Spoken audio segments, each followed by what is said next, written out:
dan prestasi, lahirkan profil pelajar Pancasila. Belajar, bergerak, berbagi untuk negeri, kita menjalin kolaborasi. Belajar, bergerak, berbagi untuk negeri, demi bakti pada Ibu Pertiwi. Bismillahirrahmanirrahim. Assalamualaikum warahmatullahi wabarakatuh.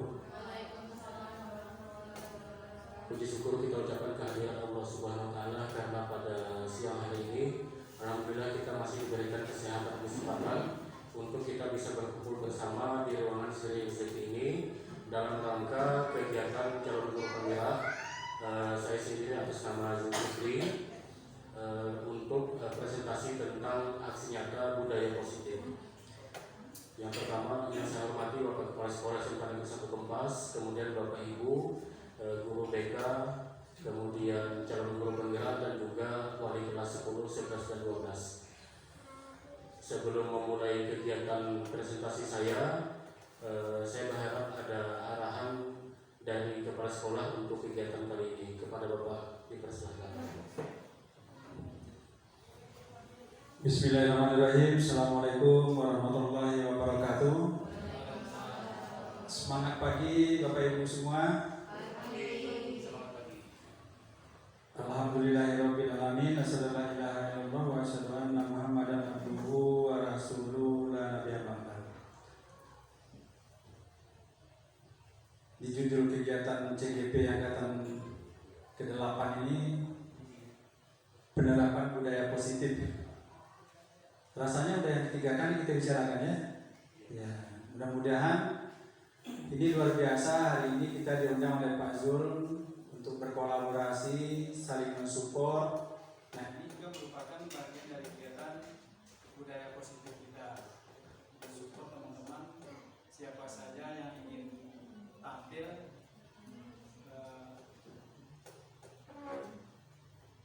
Ini katanya.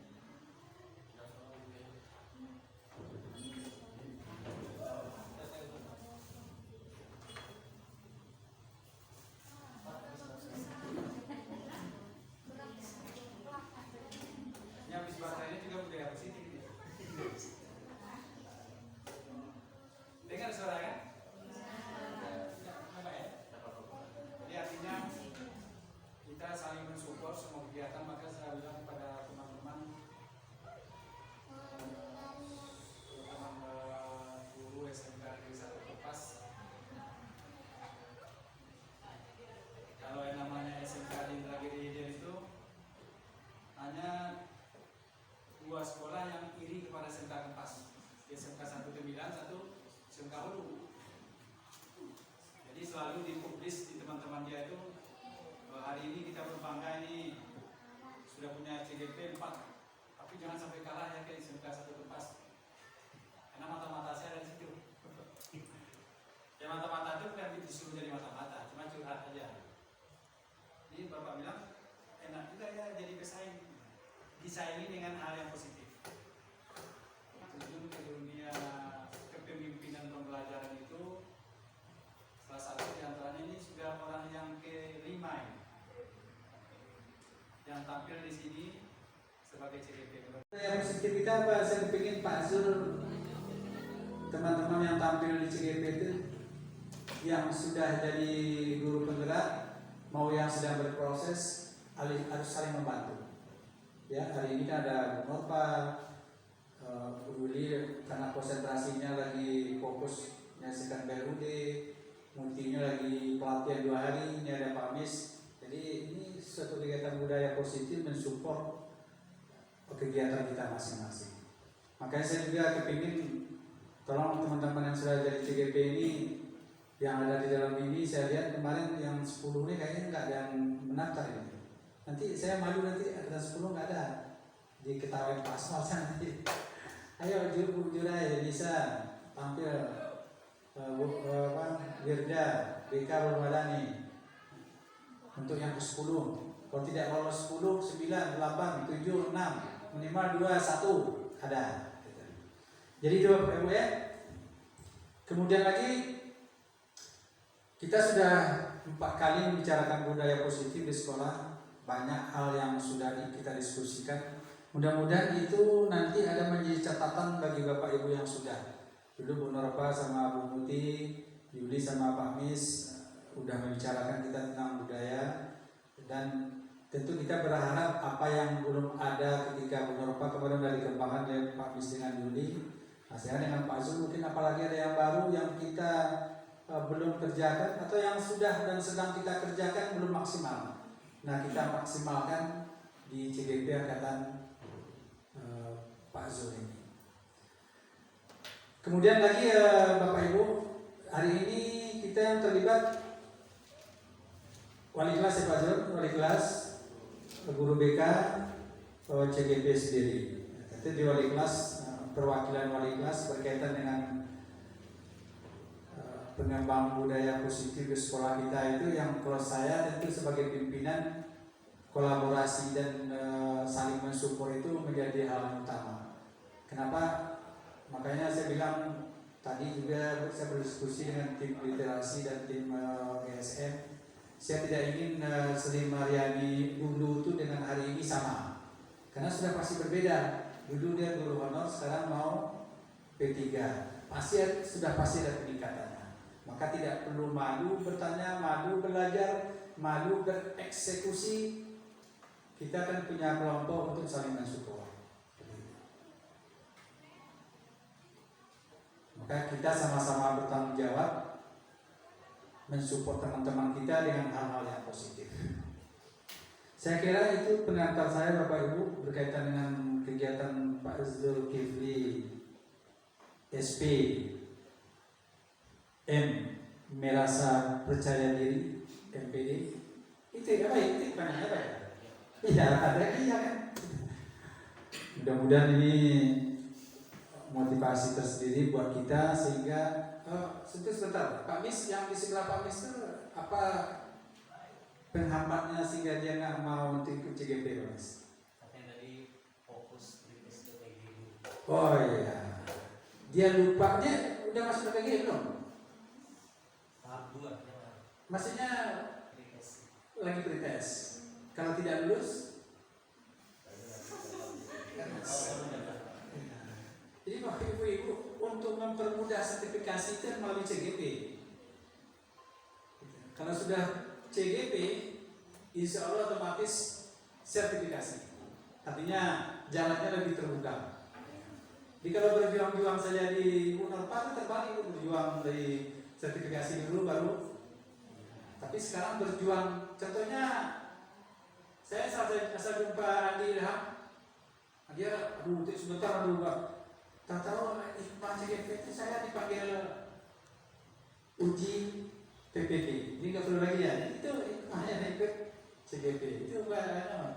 Mudah-mudahan Dwi nggak lulus lah. Kalau doa nggak lulus nggak baik ya. Bisa lulus. Karena bisa kembaliannya. Harus semangat masa guru sertifikasi saya pindah ke RT nggak ada sertifikasi berapa kan? Terima kasih. Assalamualaikum warahmatullahi wabarakatuh. Terima kasih kepada Bapak Kepala Sekolah yang sudah memberikan arahan untuk kegiatan siang ini.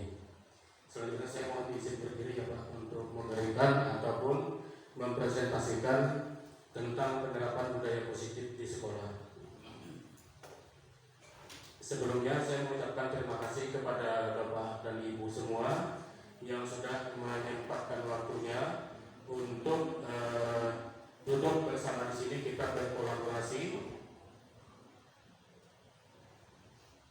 untuk presentasi tentang penerapan budaya positif, dan ini merupakan kali yang kelima atau guru yang kelima, kali yang ketiga kita membahas tentang penerapan budaya positif ini. Mudah-mudahan ini hanya sebagai pengingat saja lagi, karena kita sudah melakukan penerapan budaya positif di mulai angkatan 1, angkatan 5, kemudian angkatan 7, dan saya di angkatan ke-8. Nah Bapak Ibu, konsep inti dari budaya positif tersebut ada 5 yang perlu kita bahas. Yang pertama yaitu tentang perubahan paradigma belajar. Kemudian yang kedua tentang disiplin positif. Yang ketiga tentang motivasi perilaku manusia. Kemudian yang keempat kebutuhan dasar. Yang kelima posisi kontrol restitusi, dan yang keenam adalah keyakinan kelas dan penerapan segitiga restitusi. Nah, pada hari ini kenapa guru BK, wali kelas dan TGP yang saya libatkan? Karena berkaitan dengan materi-materi ini, ya, terutama kepada Bapak Ibu wali kelas dan juga guru BK.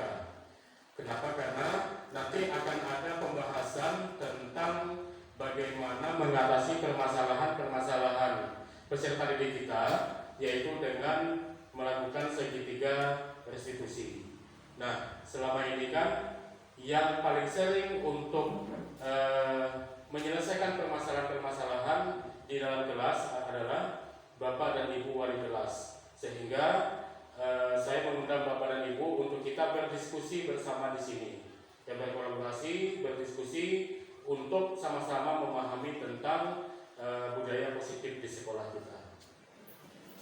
Nah, yang pertama yaitu perubahan paradigma baru. Kira-kira Bapak Ibu kata lain dari paradigma apa ya?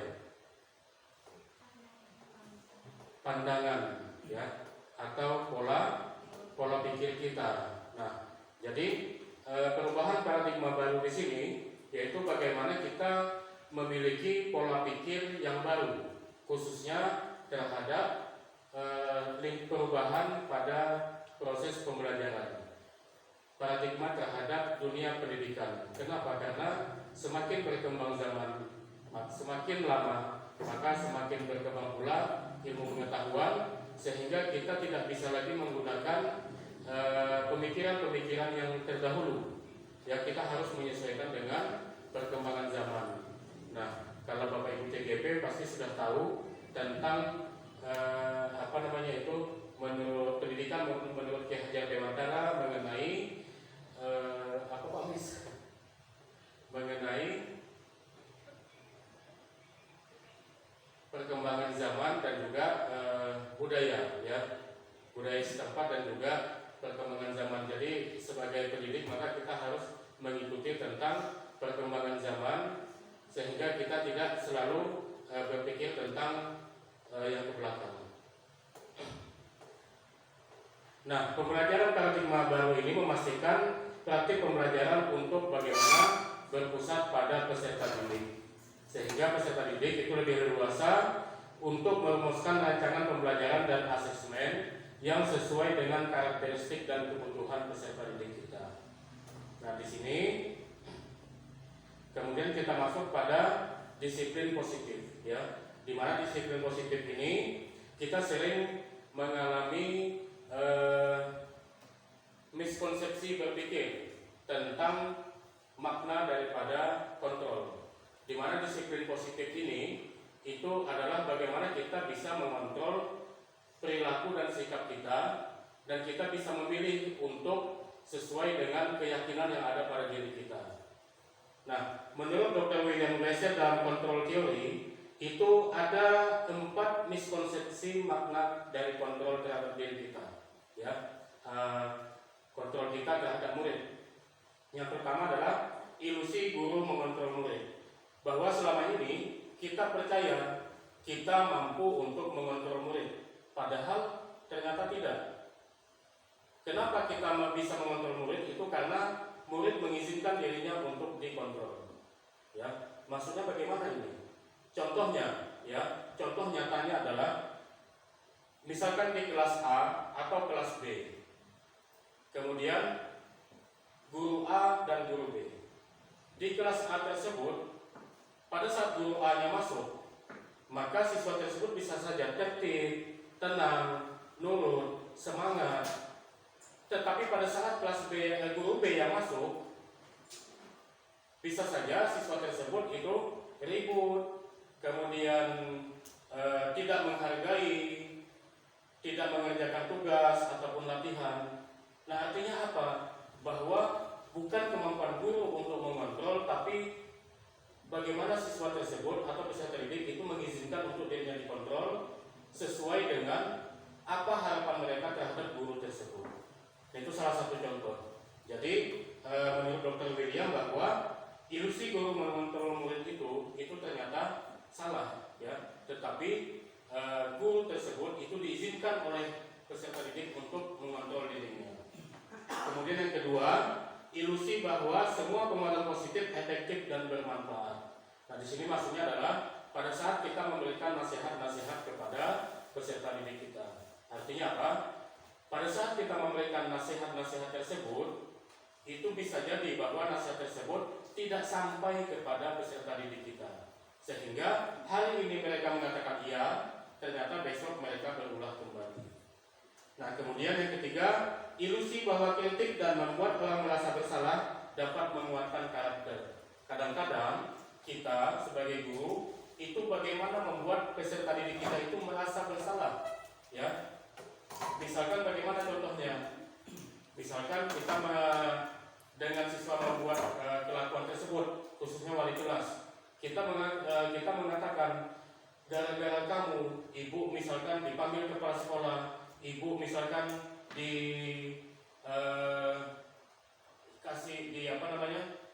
oleh teman rekan ibu. Nah, itu kita membuat peserta didik tersebut merasa bersalah. Nah, gitu. Jadi itu miskonsepsi kontrol yang ketiga, dan yang terakhir yaitu ilusi bahwa orang dewasa memiliki hak untuk memaksa. Nah, kita sebagai guru tentu lebih dewasa daripada murid kita, ya, sehingga kita menganggap bahwa diri kita itu berhak atas murid kita.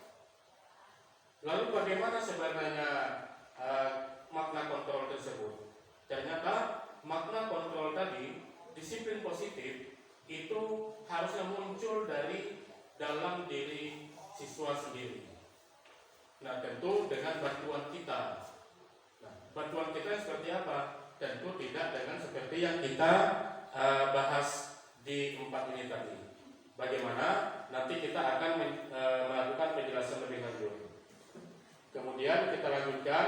Nah, menurut Diana Gosen bahwa disiplin positif itu adalah cara kita mengontrol diri dan bagaimana menguasai diri serta bertanggung jawab untuk memilih tindakan yang dilakukan mengacu pada nilai-nilai kebajikan universal.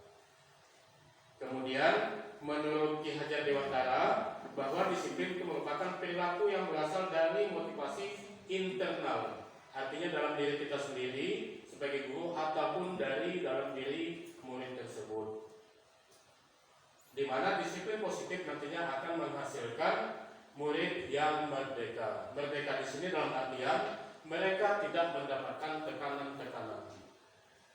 Mereka melakukan sesuatu sesuai dengan nilai-nilai kebajikan yang telah disepakati. Kita lanjutkan. Lalu apa saja nilai-nilai kebajikan universal tersebut?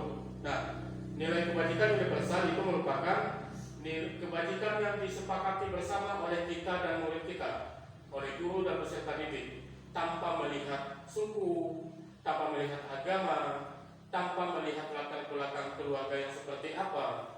Tetapi di luar daripada itu, kita membentuk sebuah keyakinan kelas yang nantinya akan memunculkan nilai-nilai kebajikan.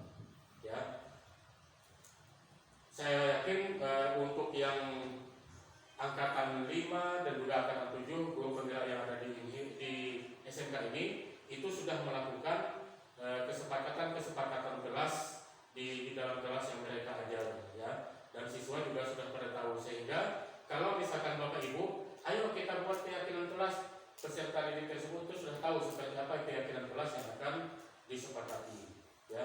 Nah, jadi untuk memunculkan nilai-nilai kebajikan universal tersebut, maka salah satunya kita bisa dengan cara membuat kesepakatan kelas ataupun keyakinan kelas. Nah, ada beberapa kebajikan universal, nilai-nilai kebajikan universal tadi yang bisa dimunculkan. Nah, yang pertama yaitu profil pelajar Pancasila. Kita sudah IKM dan kita sudah melaksanakan mapel P5, ya, di mana pada mapel P5 itu ada beberapa elemen yang dimunculkan, yang kita harapkan peserta didik tersebut itu tumbuh di dalam dirinya. Seperti yang pertama, beriman, bertakwa kepada Tuhan Yang Maha Esa, dan juga berakhlak mulia. Nah, beriman dan bertakwa kepada Tuhan Yang Maha Esa ini sudah pasti bahwa sesuai dengan keyakinan kita bahwa kita melakukan sesuatu yang diperintahkan oleh Tuhan, oleh Allah Subhanahu wa taala, dan meninggalkan segala yang dilarangnya. Nah, itu nilai-nilai yang harus kita tanamkan kepada peserta didik kita. Kemudian berakhlak mulia.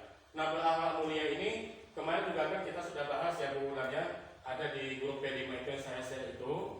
Berakhlak mulia ini tidak hanya berakhlak kepada sesama manusia saja, tapi akhlak mulianya itu ada banyak kemarin. Apa saja? Akhlak beragama kepada Tuhan Yang Maha Esa, kemudian akhlak kepada sesama manusia, kemudian akhlak kepada alam, kemudian akhlak kepada diri sendiri. Nah, bagaimana peserta didik kita itu berakhlak mulia kepada Allah Subhanahu wa taala?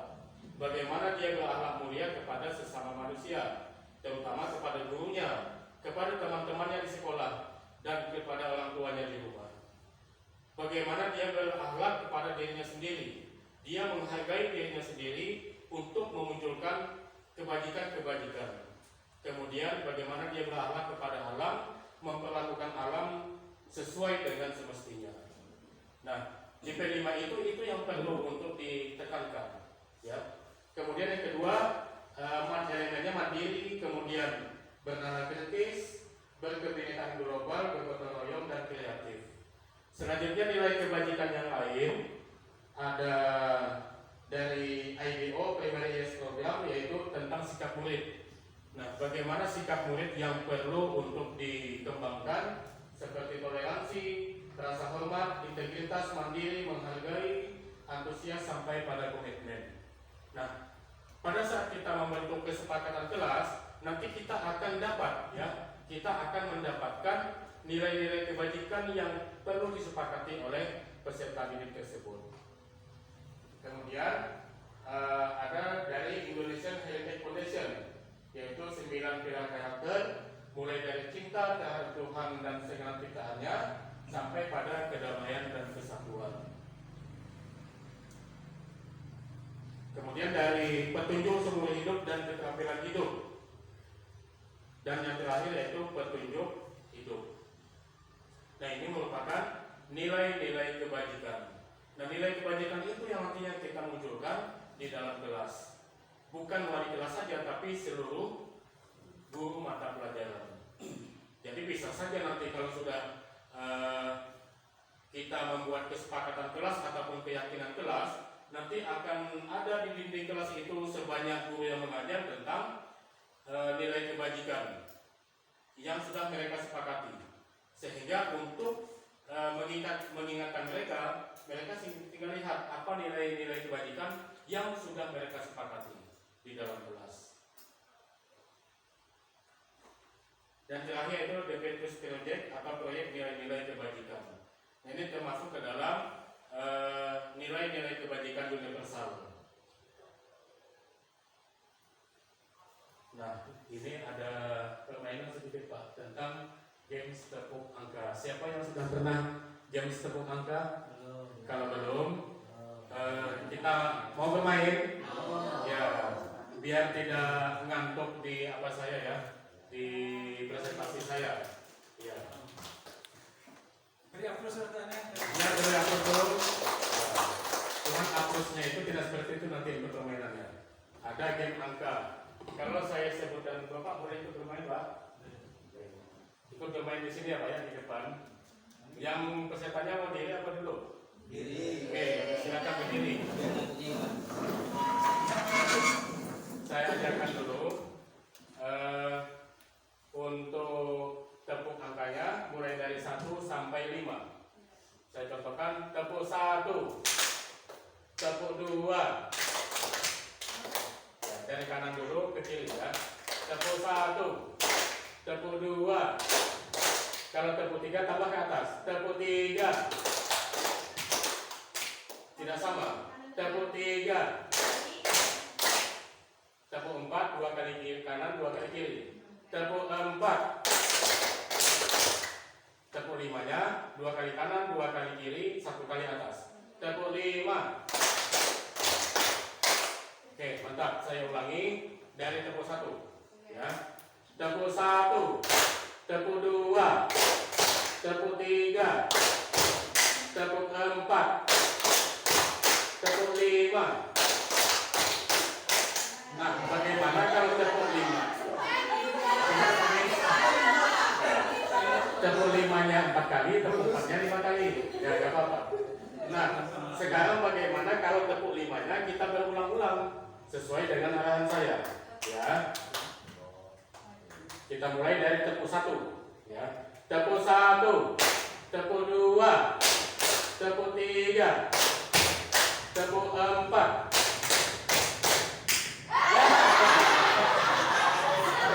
Kita ulang. Ini ikut Pak Mis jadi ya.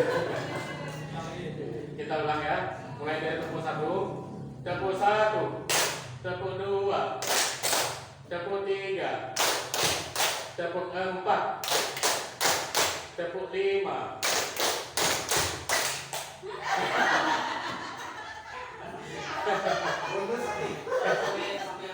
Kayaknya saya harus di atas ya, biar kelihatan kamera ya. Ya fokus. Iya Pak, sengaja salah biar diulang-ulang terus Pak. Jadi semakin lama tepuk tangan, semakin pedas tangannya, semakin hilang ngantuknya. Boleh alasannya ya kan?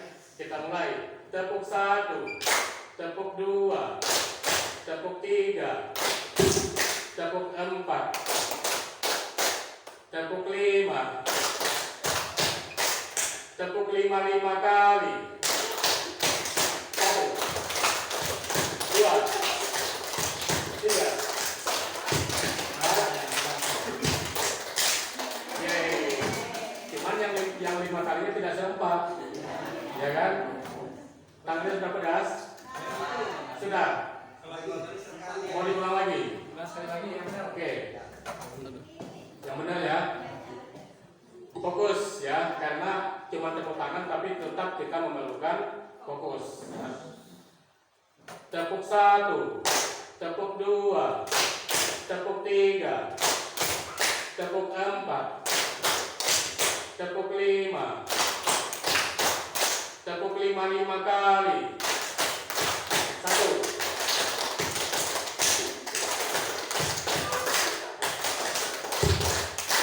Oke, terima kasih. Walaupun tepuk 5-nya itu masih belum kompak ya. Kalau saya di kelas itu kita bisa praktekkan di kelas ya. Siswanya bisa kompak walaupun juga berulang-ulang. Jadi ringan, cuman maknanya cukup dalam. Artinya apa? Bahwa kita melakukan kolaborasi. Maka yang diperlukan adalah kekompakan untuk menghasilkan suara yang sama. Kenapa? Karena kita tepuk tangan itu ada suaranya, sehingga untuk kita berkolaborasi, kita bekerja sama, maka harus adanya kekompakan untuk menghasilkan tujuan yang sama. Terima kasih Bapak Ibu. Nah, kita lanjut tentang motivasi perilaku manusia. Nah, kita melakukan sesuatu tentu ada motivasi di baliknya. Baik itu motivasi yang berasal dari luar ataupun dari dalam diri kita sendiri. Nah, kira-kira dari pertanyaan ini kita itu motivasinya dari mana kira-kira? Yang pertama, Bapak Ibu masuk kelas tepat waktu agar mendapat ujian kah atau bagaimana? Tidak. Kemudian yang kedua, mengerjakan tugas-tugas yang diberikan kepala sekolah karena ada supervisi dari dinas? Tidak juga, alhamdulillah.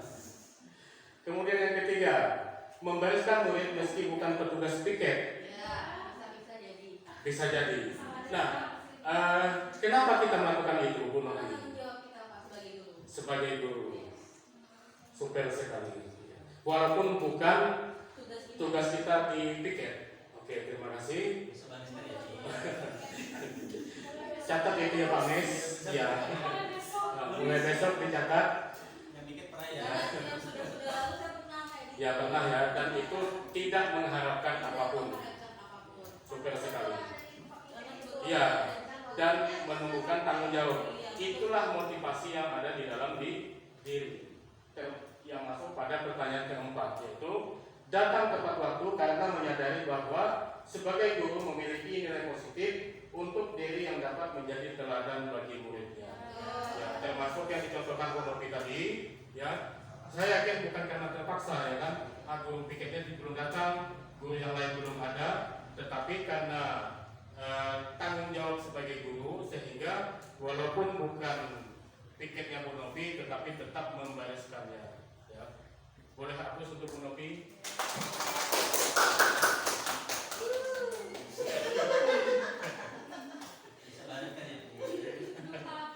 Nah, seperti yang habis lagi ya? Habis lagi berarti ya? Atau di sananya Pak? Ayo, tolong. Motivasi perilaku manusia ini itu ada 3 tingkatannya. Itu. Motivasi perilaku manusia ini ada 3 tingkatan dan berasal dari dua sumber, yaitu eksternal dan internal. Nah, tingkatan yang rendah, ya, tingkatan yang rendah adalah motivasi perilaku. Biasanya orang yang motivasi perilakunya ini untuk menghindari hukuman saja. Jadi dia melakukan sesuatu karena menghindari dari hukuman. Contohnya apa? Kalau kita contohkan kepada peserta didik kita berikan tugas. Nah, ada peserta didik kita yang mengerjakan tugas hanya untuk menghindari hukuman dari kita. Ya. Kemudian pada tingkatan yang kedua, yaitu untuk mendapatkan imbalan ataupun penghargaan dari orang lain. Jadi dia mengerjakan tugas yang kita berikan, ya, peserta didik mengerjakan tugas yang kita berikan itu karena ingin mendapatkan pujian dari kita, atau dia melakukan sesuatu, misalkan menyapu bukan karena di luar piket, tapi melihat kita cepat ambil sapu kemudian menyapu, supaya apa? Supaya mendapatkan pujian dari kita. Nah, yang pertama dan yang kedua itu adalah motivasi yang berasal dari eksternal.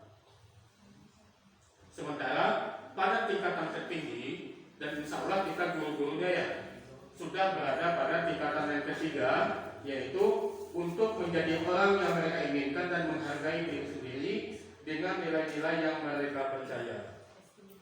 Seperti tadi, membariskan siswa walaupun bukan jadwal piket. Kenapa? Karena ada nilai kebajikan pada Bu Novi yang muncul, yaitu rasa tanggung jawab. Nah, jadi itu motivasinya itu memang sudah berasal dari dalam diri kita sendiri. Nah, mudah-mudahan walaupun kita kadang-kadang ada juga nih yang di dalam diri kita itu motivasinya karena ingin dihargai, ingin dipuji, tetap ada ya sebagai manusia. Tetapi yang paling tidak, motivasi yang terbanyak atau tertinggi adalah yang ketiga, yang berasal dari dalam kita. Ya. Nanti Bapak Ibu kalau misalkan ada yang perlu kita diskusikan, boleh kita langsung saja tunjuk tangan untuk kita melakukan diskusi. Karena di sini saya mohon bantuan, ada juga nih Ibu dan Bapak BGP kita gitu. Jadi kalau misalkan saya kurang memuaskan untuk menjawabnya, nanti bisa ditambahkan oleh mereka. Ya. Nah, selanjutnya kebutuhan dasar manusia. Ya. Jadi kita memiliki kebutuhan dasar hidup. Guru, peserta didik, ya. Ada 5 kebutuhan dasar. Yang pertama yaitu kebutuhan untuk bertahan hidup. Kemudian yang kedua, kebutuhan akan kasih sayang dan merasa diterima.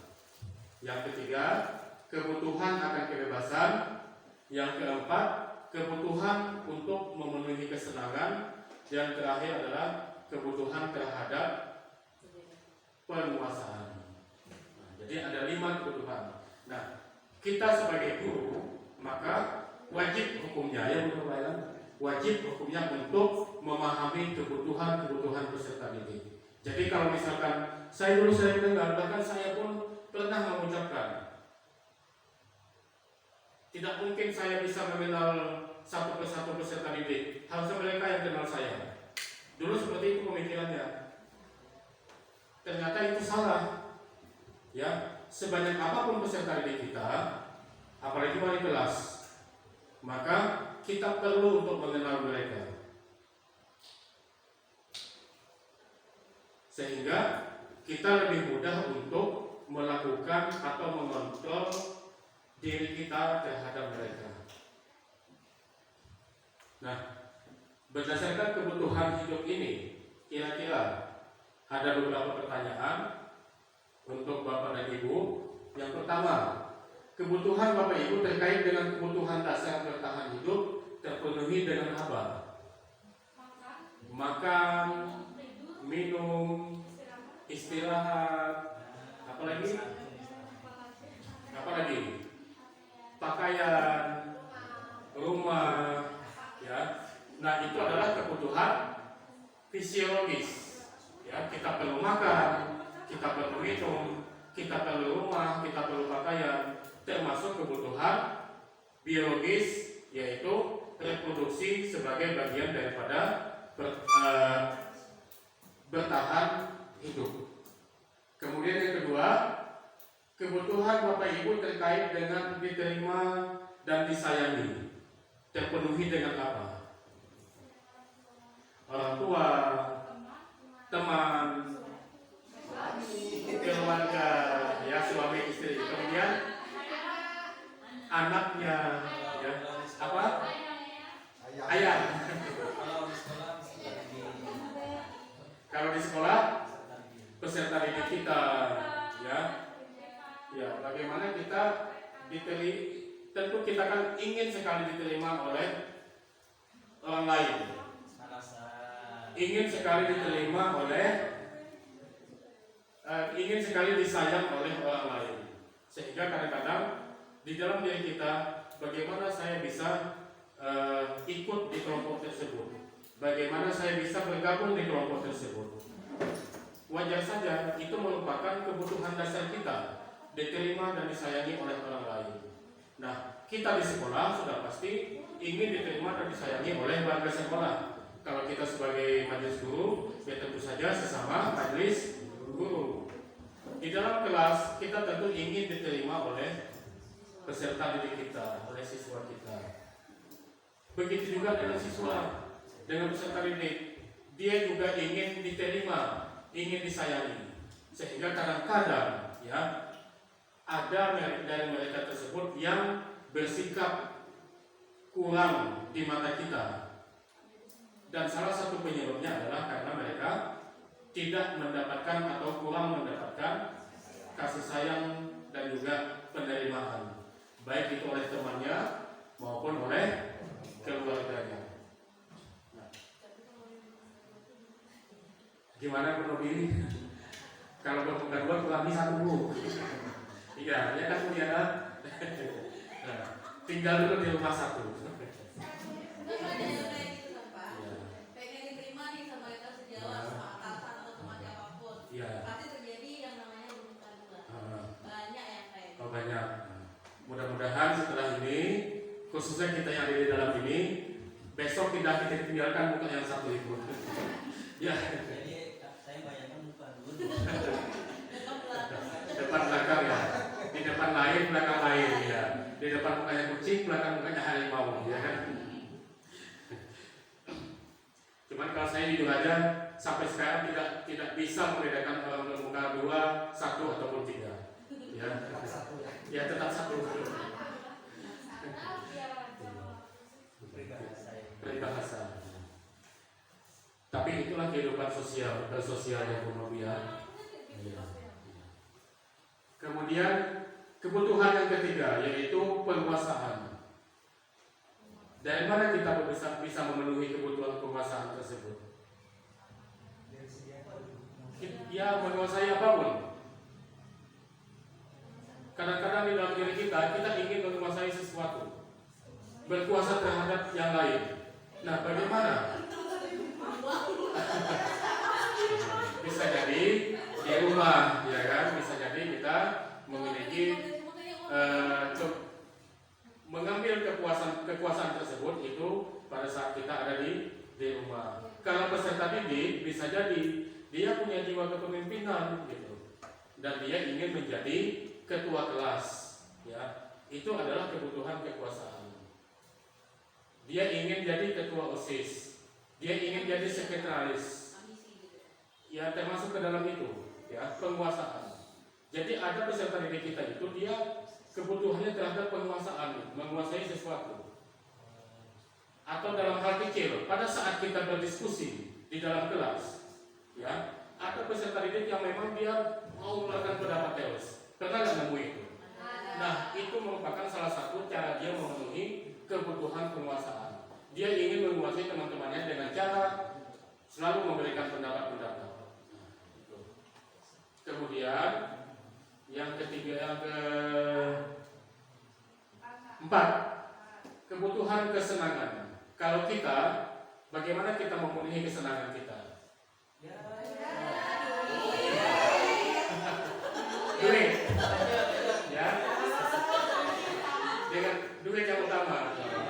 Kadang-kadang begini, kalau saya, ya, ada lagi selain duit, kesehatan. Kemudian apa lagi? Tapi memang yang utama duit. Duit yang utama, karena dengan adanya duit bisa untuk yang lain gitu ya. Kalau kita ada duit, bini aman, nggak marah. Mohon maaf, Pak Mis, Tuhannya ada di sini ya. Nah, kalaupun tidak ada duit ataupun uang, bukan berarti kita tidak bisa memenuhi kesenangan kita. Ya, karena kesenangan itu bisa saja dari hobi. Ya kan, kita melaksanakan hobi kita. Apa hobi kita nih? Hobi mancing ya kan Pak Ben? Nah, walaupun nggak ada duit, tapi untuk memenuhi kesenangan kita pergi mancing. Ya, ibu-ibu bikin kue walaupun ujung-ujungnya duit. Ya. Udah gitu lah, itu kan pergi mancing karena menghindari pemilihan istrinya. Yang mancing itu kamu namanya. Ya, apa nembak apa Bu Enda?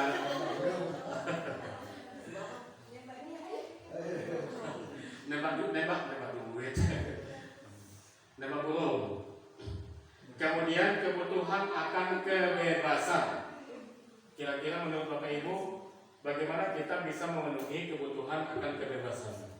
Kalau saya itu kebebasan ketika kita kerja dari ngatur seperti Nah, itu dia. Yang lain? Setuju begitu. Pendapat lainnya, contoh yang lain? Setuju nggak ada yang ngatur gitu Pak? Ya, itu dia tadi yang saya katakan di awal adalah tekanan tadi. Ya, jadi kalau kita seperti yang Pak Mis sampaikan, kebutuhan akan kebebasan adalah pada saat kita bekerja itu kita tidak diatur oleh siapapun, ya, oleh atasan maupun teman sejawat. Kita bekerja sesuai dengan kemampuan kita. Nah, itu merupakan kebutuhan untuk kita kebebasan. Peserta didik kita juga menginginkan kebutuhan akan kebebasan, sehingga jika diberikan tugas, maka tidak lagi kita memberikan tugas yang plek sama semuanya. Pokoknya minggu depan kita harus ini, semuanya materi tentang ini. Nah, salah satunya untuk memenuhi kebutuhan mereka, yaitu memberikan tugas sesuai dengan kemampuan mereka. Tetap satu tema, satu materi di pelajaran kita, tetapi pemberian tugasnya yang berbeda, ya. Nah, ini tentang kebutuhan dasar manusia. Nah, kita masuk pada yang pertama, yaitu kebutuhan bertahan hidup atau survive. adalah kebutuhan fisiologi yang bersifat fisiologis untuk bertahan hidup seperti yang Bapak Ibu sampaikan, yaitu tentang kesehatan, kemudian rumah, kemudian makanan. Nah, kemudian komponen psikologis pada kebutuhan ini meliputi kebutuhan akan perasaan aman, ya. Kemudian yang kedua, kebutuhan akan kasih sayang dan rasa ingin diterima. Nah, ini tadi kebutuhan tentang bagaimana hubungan sosial kita ataupun peserta didik kita ingin diterima oleh orang lain. Kemudian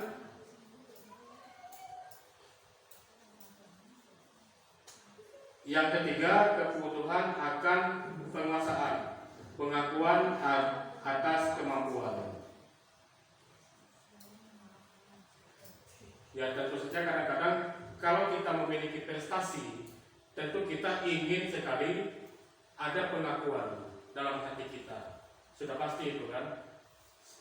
Minimal, misalkan apa? Pada saat kita lulus dalam satu seleksi, pasti kita akan berharap bahwa orang lain untuk mengucapkan selamat. Ya kan, benar nggak Bapak Ibu? Iya. Itu adalah kebutuhan dasar kita. Gitu. Dan kalau misalkan ada orang yang tidak, jika kita mendapatkan sesuatu tapi tidak diucapkan oleh orang lain, apalagi kalau misalkan orang terdekat, ya kan, benar nggak? Nah, tidak mengucapkan, ada rasa kecewa di dalam diri kita. Nah, begitu juga dengan peserta didik kita, ya. Mereka sudah melakukan sesuatu yang sudah berasal dari dalam motivasi dirinya sendiri, tapi ternyata kita tidak mengapresiasi, ada kekecewaan di dalam hatinya.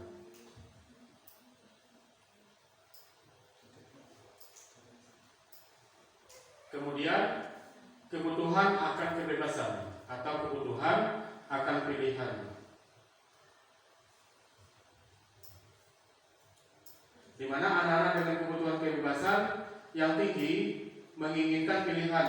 Mereka perlu banyak bergerak, suka mencoba-coba, dan tidak terlalu terpengaruh orang lain dan senang mencoba hal baru dan menarik. Kadang-kadang apalagi ini kalau kami di kejuruan kan banyak praktiknya. Nah, peserta didik yang kebutuhan akan kebebasan tidak terpenuhi, di situ mereka akan mengeluarkannya.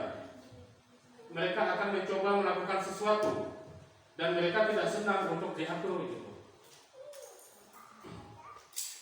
Nah, kalau di pertanian, kalau misalkan dibawa ke lahan, sebenarnya enak ya dibawa ke lahan pertanian, kita beri arahan, mereka masing-masingnya sesuai dengan minat kemampuannya, mereka akan melaksanakan secara masing-masingnya. Dan di situ akan terlihat, oh ternyata si A dia sukanya yang ini, si B sukanya yang ini. Saya contohkan, pada saat kami praktik di lahan desa, yang dibawa itu mesin tebas, yang dibawa kultivator, yang dibawa cangkul. Nah, kemudian saya beri silakan laksanakan mulai dari pembersihan lahan sampai nanti pengolahan lahan.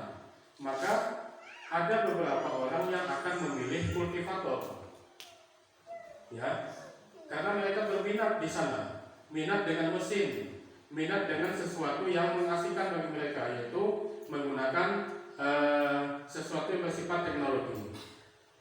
Walaupun sama-sama laki-laki, tapi ada yang tidak minat dengan kultivator itu. Dia pilih suka cabut rumput, ya, dengan tangan. Ada yang suka dengan cangkul. Ada yang sukanya sok sibuk, ada juga, ya kan, bermacam-macam, ya kan. Nah, anaknya silusi, tapi menyenangkan di situ, ya. Dan seperti saya kurang tahu, tapi kalau Bu Nurpa bisa mengapakan, mungkin itu yang namanya pembelajaran berdiferensiasi, ya. Artinya apa? Bahwa di lahan itu saya tidak mewajibkan, ayo semuanya cabut rumput pakai tangan dulu, tidak.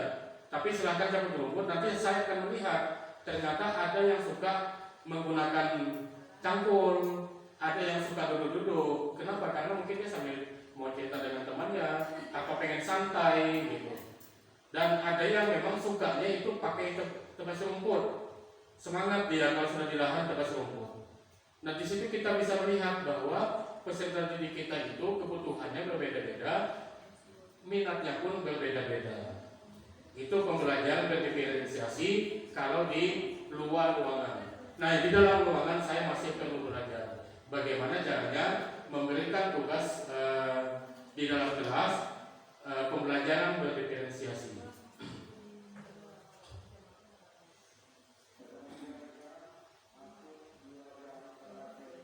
Kemudian kebutuhan akan kesenangan, yaitu kebutuhan untuk mencari kesenangan, bermain, tertawa. Kadang-kadang kita sedang ajar ada 2 siswa yang bergurau, ya kan? Nah, di situ mereka terlihat sekali bahwa mereka membutuhkan kesenangan. Maksudnya ada kebutuhan kesenangannya tidak terpenuhi gitu. Tetapi kita tidak bisa juga membiarkan mereka, ya kan? Tidak bisa membiarkan mereka, biarlah kebutuhan kesenangan tetap terpenuhi, ketahuilah dia di dalam kelas. Kan tidak seperti itu juga, gitu. Tetapi nanti ada bagaimana cara kita menyikapinya. Tapi yang penting kita bisa melihat bahwa dari sikap dan perilaku mereka, kita tahu bahwa peserta didik tersebut ada kebutuhan hidupnya yang belum terpenuhi. Nah, setelah kita memahami kebutuhan dasar dari manusia, terutama peserta didik kita dan diri kita sendiri, maka ada yang disebut lagi dengan posisi kontrol, di mana kita memberikan kontrol terhadap diri kita dan juga peserta didik kita. Nah, kira-kira ada pertanyaan pemantiknya. Nih, setiap pelajaran seni tari atau pelajaran bahasa Inggris misalkan, Rifani selalu jarang masuk. Kalaupun masuk, ia terlihat malas-malasan dalam mengikuti pelajaran tersebut. Kira-kira kalau kita menemui hal seperti ini, maka penerapan disiplin apa yang kita lakukan, Bapak Ibu?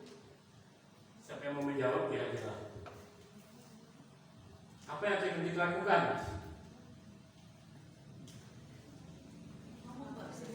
Gimana Mbak Ikram? Iya, apa yang kita lakukan terhadap peserta didik itu?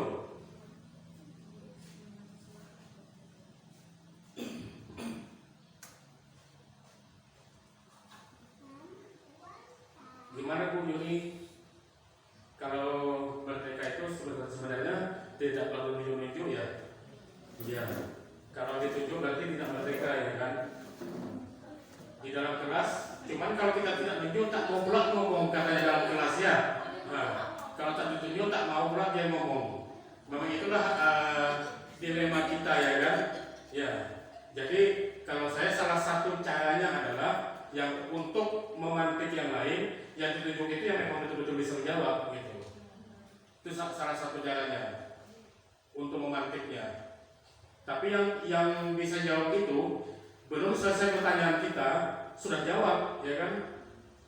Apalagi kalau saya kan ngajarin di ATPH 12. Seharus itu kalau si siapa Tania, kemudian Nisa, Pita, Hairi, itu kalau mau bertanya itu paling cepat dijawab, ya.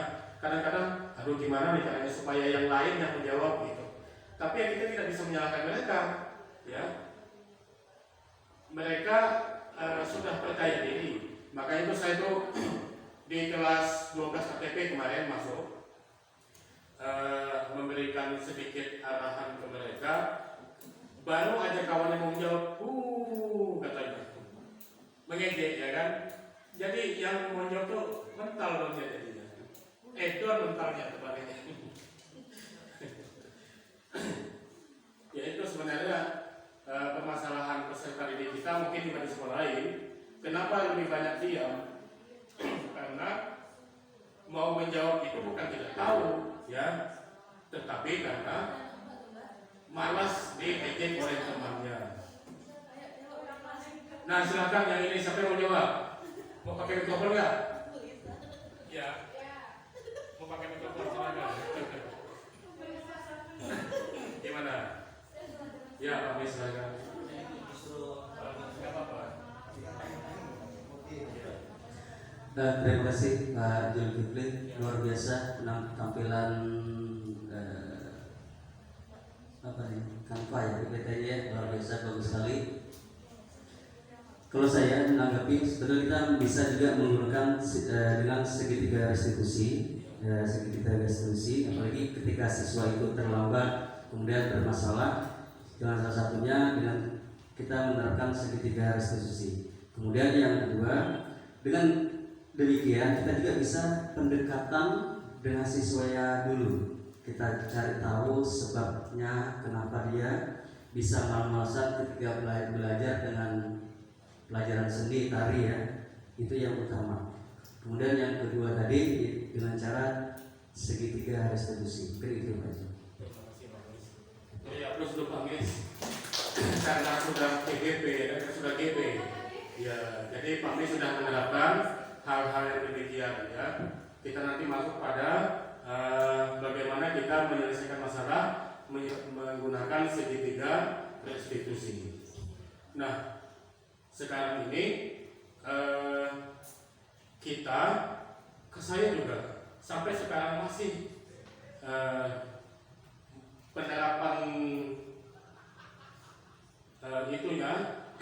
penerapan terhadap siswa itu kadang-kadang menghukum, kadang membuat rasa bersalah, kadang menjadi teman, kadang memantau dan pengen berusaha untuk menjadi manajer. Nah, kita ada 5 posisi kontrol di dalam diri kita. Kita sebagai apa? Ya, apakah kita sebagai penghukum? Apakah kita sebagai pembuat rasa bersalah? Apakah kita bisa sebagai teman? Apakah kita bisa sebagai pemantau? Apakah kita bisa sebagai manajer? Nah, itu yang perlu kita inikan ya. Kita pelajari. Sebelum itu, maka saya mau menampilkan video terlebih dahulu.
Jadi tadi bahwa ada 5 posisi kontrol, yaitu sebagai penghukum, pembuat rasa bersalah, sebagai teman, sebagai pemantau, dan sebagai manajer. Nah, kita sebagai guru itu seringnya sebagai apa kira-kira?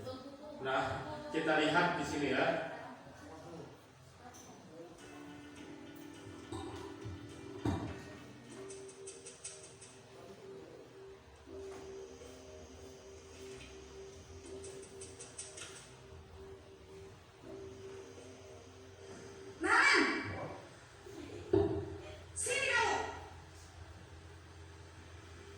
Selamat pagi, Bu.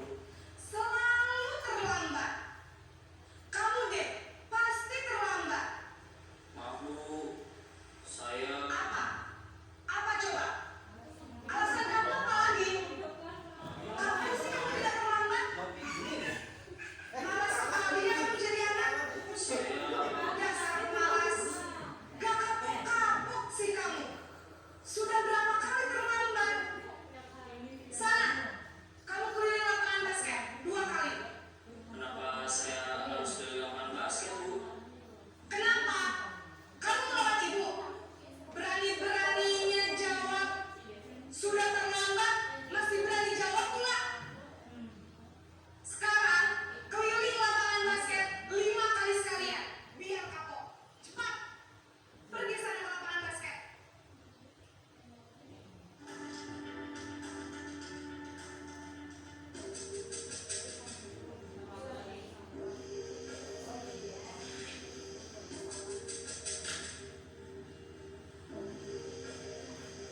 Naren!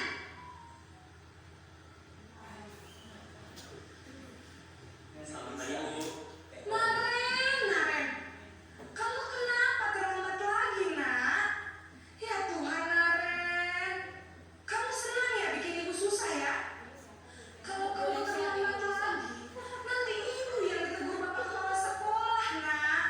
Disangka ibu tidak bisa membina kamu.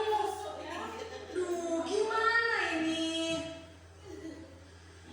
Maaf, Bu. Duh, Gusti Naren, kamu suka ya kalau ibu tegur bapak kepala sekolah? Terus, sekarang ibu harus tulis apa yang di buku absen? Ini kamu sudah sering terlambat loh. Ibu harus apa coba? Maaf, Bu. Maaf sekali. Ya sudah, lain kali jangan bikin ibu susah lagi ya, nak ya. Ibu tidak akan kuat lagi kalau kamu gini terus. Bisa jantungan kalau ibu tegur bapak kepala sekolah. Sana cepat ke kelas. Maaf ya, Bu. Maaf sekali. Posisi pembuat rasa bersalah berbicara dengan nada tenang.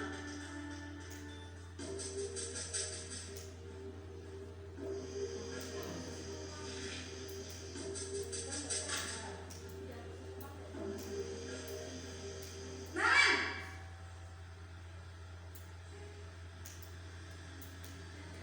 Selamat pagi, Bu. Wah, sudah jam berapa ini, nak? Terlambat lagi ya, sayang. Iya, Bu. Habis ibu saya membangunkan saya, Bu. Kamu malah menyalahkan ibu kamu. Kamu bukannya anak yang larinya paling kencang. Kok terlambat sih? Iya, Bu. Saya memang telat bangun tadi. Jadi, biarpun saya lari kencang, tetap gak kekejar, Bu. Ya sudah sana. Nanti lain kali larinya lebih kencang lagi ya. Biar gak terlambat lagi. Bikin seneng ibu. Demi ibu. Bisa kan? Bisa lah, Bu. Ya sudah sana masuk kelas. Ibu beresin urusan absen kamu. Kamu ini ada-ada saja.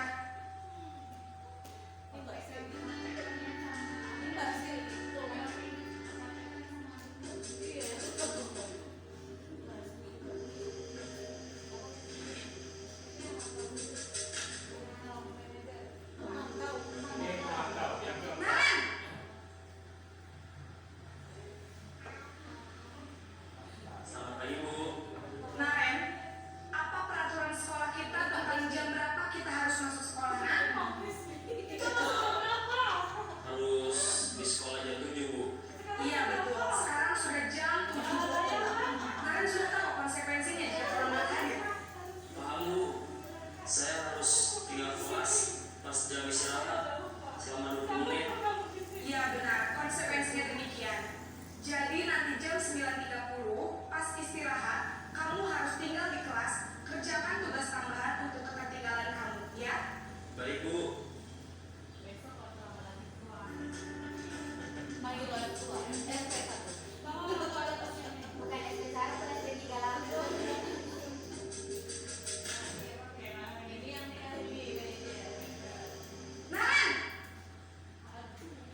Jadi, apakah Naren meyakini prinsip saling menghormati tersebut? Iya Bu, saya meyakininya. Apakah Naren bersedia memperbaiki masalah keterlambatan ini? Bersedia Bu. Bagaimana kamu akan memperbaiki masalah keterlambatan ini? Saya akan coba untuk tidak lupa menyetel alarm saya Bu. Baik, kalau Naren lupa menyetel alarm di rumah, ada orang yang kira-kira bisa bantu mengingatkan tidak? Ada Bu, kakak saya, Kak Emma. Ada lagi selain Kak Emma? Selain Kak Emma, ada ibu saya. Baik, jadi yang mengingatkan Naren adalah Kak Emma dan ibu kamu ya? Kira-kira akan mulai setel alarm kapan ya Naren? Setelah pulang sekolah, akan segera saya lakukan. Baik, jadi Naren akan setel alarm untuk bangun besok pagi dan akan diingatkan oleh kakak dan ibunda Naren ya. Ada lagi yang mungkin perlu dilakukan Naren agar tidak terlambat bangun lagi? Tidak ada Bu. Baik Naren, terima kasih untuk kerjasama kamu. Sekarang kamu perlu kembali ke kelas untuk belajar. Baik Bu, terima kasih. Baik Bapak Ibu, kita sudah menonton video simulasi yang ideal, ya, video simulasi yang ideal dalam 5 posisi kontrol. Nah, posisi yang pertama tadi sebagai penghukum, ya. Nah, penghukum di sini artinya apa?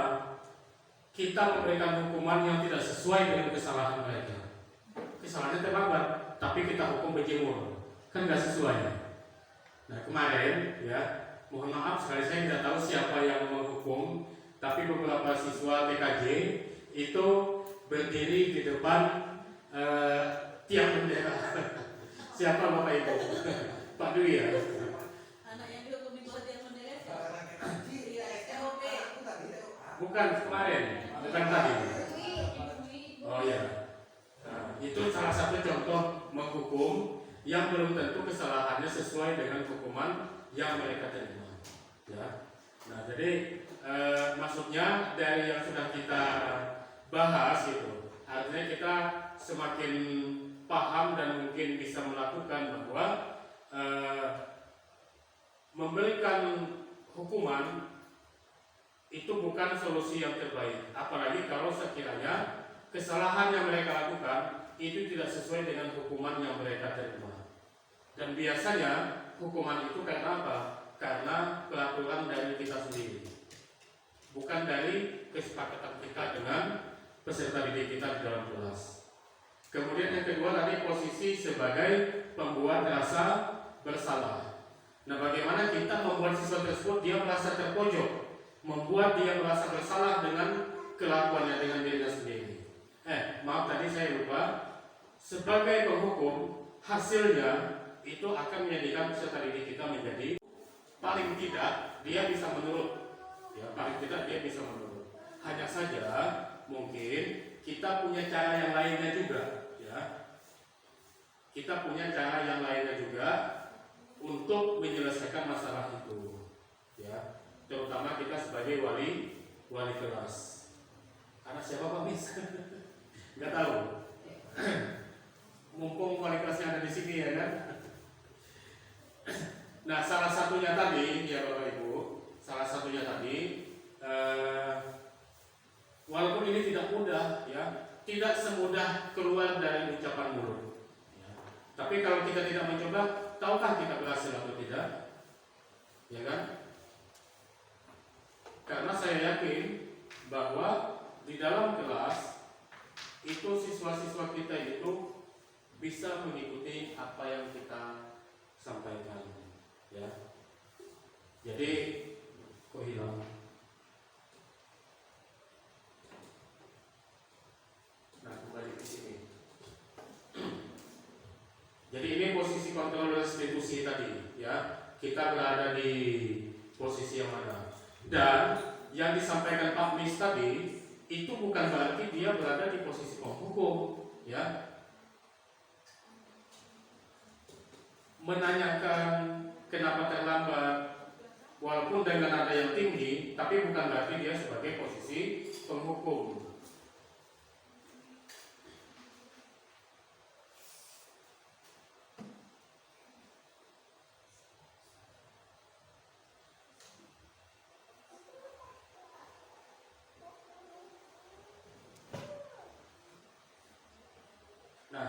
menurut kita sebenarnya mau di posisi yang mana kira-kira?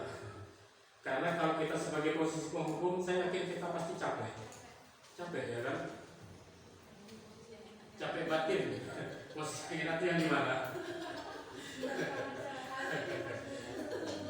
Posisi enak yang mana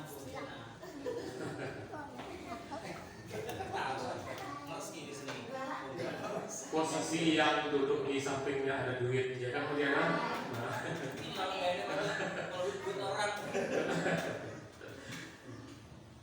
Nah ini jadi pertanyaan untuk kita semua dan kita yang memiliki pilihan sendiri. Tetapi tentu kita semua ingin sesuatu yang lebih baik.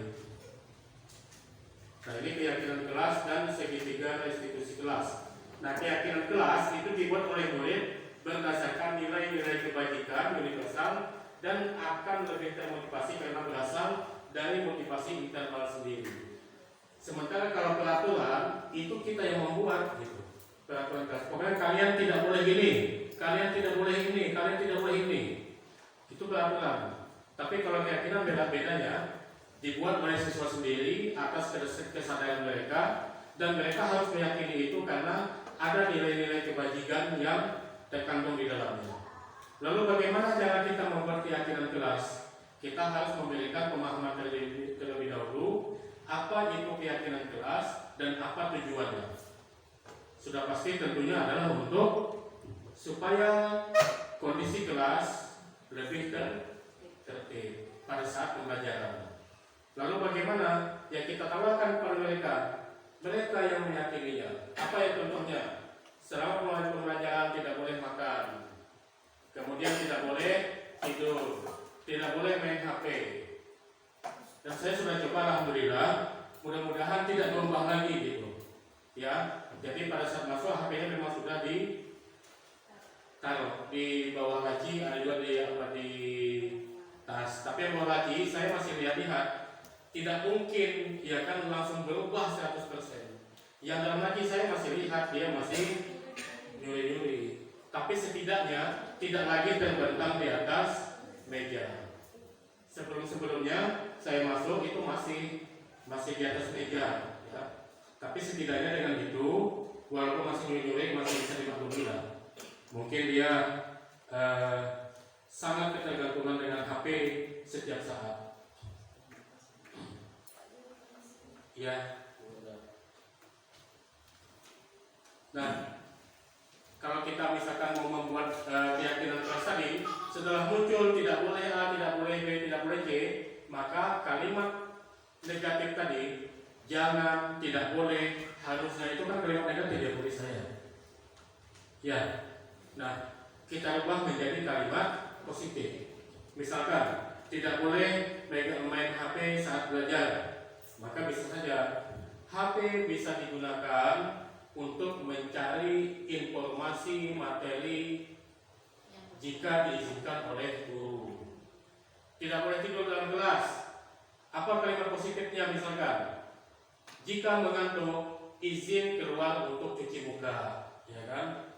Kemudian apa lagi? Tidak boleh makan. Apa kalimat positifnya kira-kira? Jika wafat ke Kantin semuanya sampai habis waktu. Mari kita belajar di kantin. Seperti itu. Bagaimana kira-kira kalimat positifnya?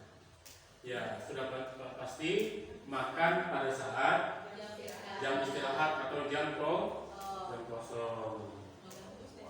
Ya. Tapi kalau minum boleh nggak? Kalau Bapak Ibu? Ya. Kalau saya boleh, yang penting jangan es, air putih. Apapun itu kemasannya boleh air putih. Tapi kalau bisa jangan diletak di atas meja. Iya, supaya apa?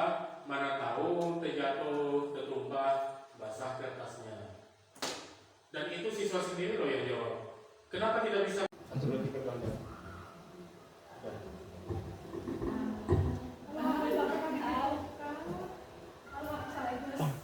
Bapak Ibu, kita kembali membahas tentang keyakinan kelas tadi. Nah ini contoh dari keyakinan kelas yang sudah terbentuk, di mana nilai kebajikannya adalah hormat. Maka keyakinan kelas yang mereka sepakati adalah kami meyakini bahwa sangat penting untuk menghormati semua orang dan barang milik orang lain.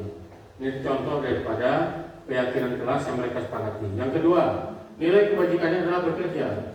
Kami meyakini bahwa sangat penting untuk mengerjakan segala pekerjaan atau mengikuti kegiatan yang telah ditugaskan. Kemudian keyakinan kelas yang ketiga, nilai kebajikannya adalah diterima dan memiliki. Maka keyakinan kelasnya, kami meyakini bahwa sangat penting untuk merasa diterima pada satu kelompok dan saling peduli satu dengan yang lain. Nah, jadi dari pembahasan yang disepakati oleh siswa tadi, mulai dari kalimat negatif kita ubah menjadi kalimat positif, kita mendapat nilai kebajikannya, maka kita memiliki keyakinan kelas. Dan ini ditempel, ditulis secantik mungkin, apakah di karton atau di mana, kemudian ditempel di dalam kelas. Nah, pada saat siswa bermasalah atau membuat masalah, maka pada saat penyelesaian masalahnya kita bisa mengingatkan kembali pada mereka tentang keyakinan kelas yang sudah mereka sepakati.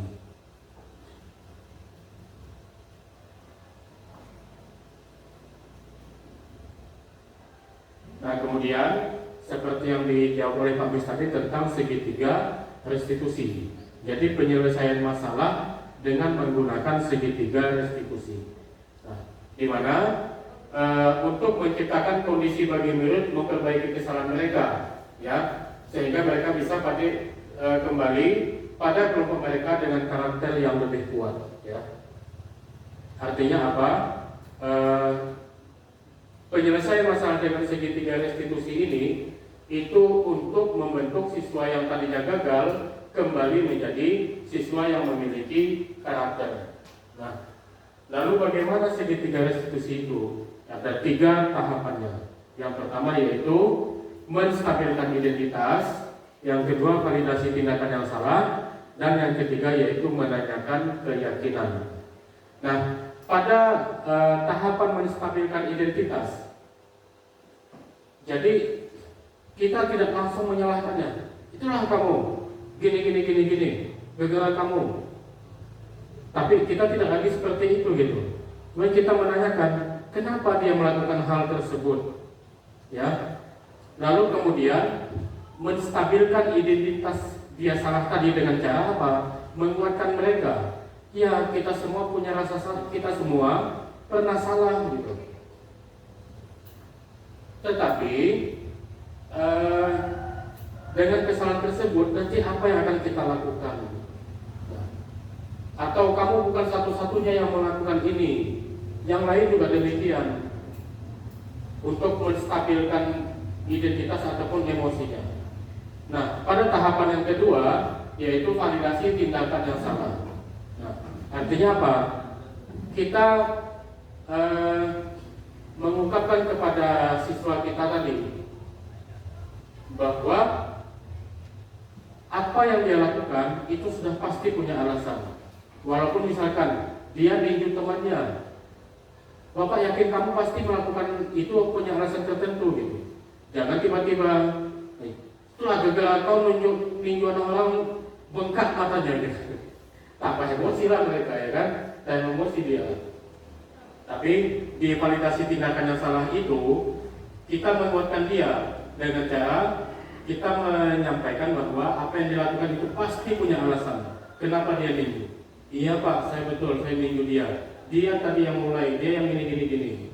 Nah, setelah itu baru kita melakukan atau menyampaikan, bukan berarti kita membenarkan ya, kita menanyakan apa alasan tadi.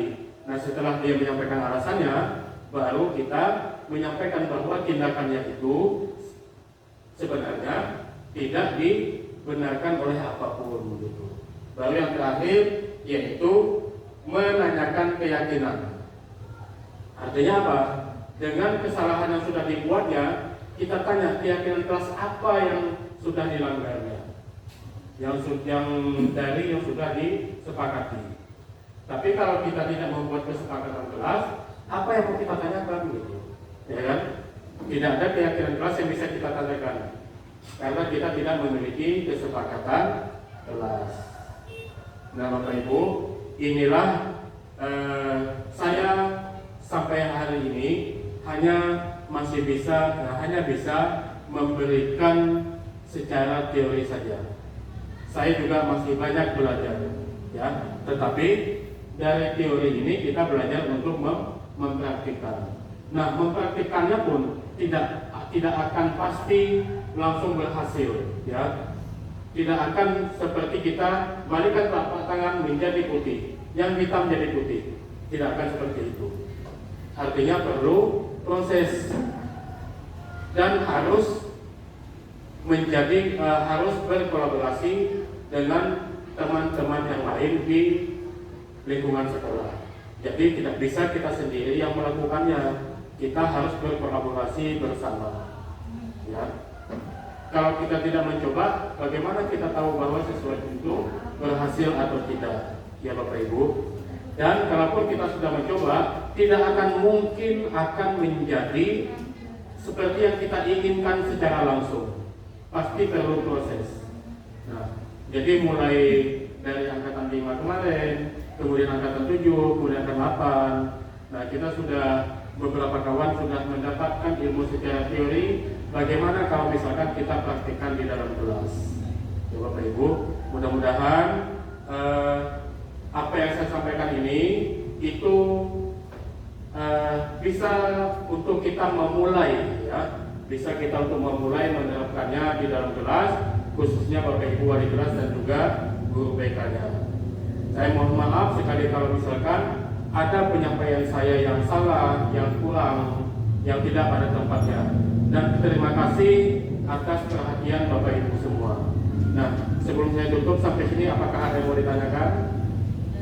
Sudah cukup? Ya. Terima kasih sekali lagi saya ucapkan. Mari kita dukung teman-teman kita yang selanjutnya yang melaksanakan kegiatan guru penggerak. Yang belum, mudah-mudahan apakah di sekolah sini atau nanti di sekolah yang baru itu juga nanti akan menjadi guru penggerak. Terima kasih sekali lagi. Assalamualaikum warahmatullahi wabarakatuh. Waalaikumsalam.